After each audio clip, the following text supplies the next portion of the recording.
Hey, good morning, everyone. Welcome to another lockdown devotion here from the Lighthouse. Now, I've got two of my kids off school this week due to positive COVID cases. Positive COVID cases in their classes. Very hard to say. So I'm filming my devotion in the hallway of my house. Now, yesterday I got home from work and I opened my front door. For a moment or two, I thought I was in the wrong house.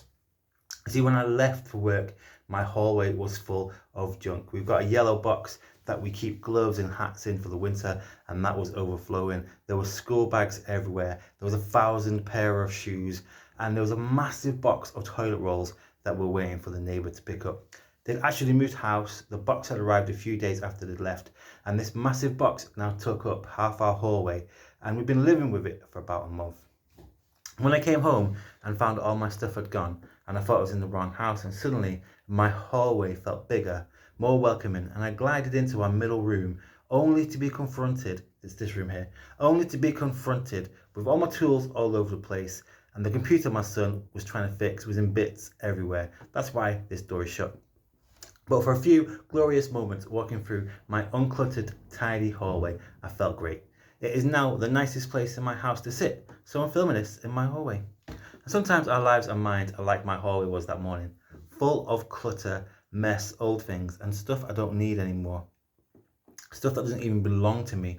And I encourage you this week to also have a clear out. In Matthew 5:8, as part of the famous Beatitudes, Jesus said that blessed are the pure in heart, for they shall see God. The Message version says, you're blessed when you put your inside world right. When you get your inside world, your mind and your heart put right. Then you'll see God in the outside world.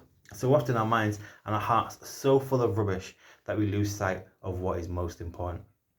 A pure heart is one that isn't full of competing motivations, jealousies, desires. And maybe you need to simplify your parts of your life. Stop doing 100 things and maybe only do 10. Stop focusing on what other people have that you don't and start being thankful for what you do have. But most importantly, pray. We can't have a pure heart without the power of Jesus working in our lives. I encourage you to read Psalm 51.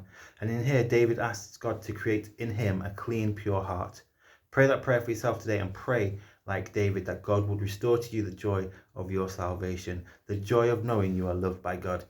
I have had the joy of my hallway restored by Petra clearing out the rubbish, and your heart can be cleaned by God.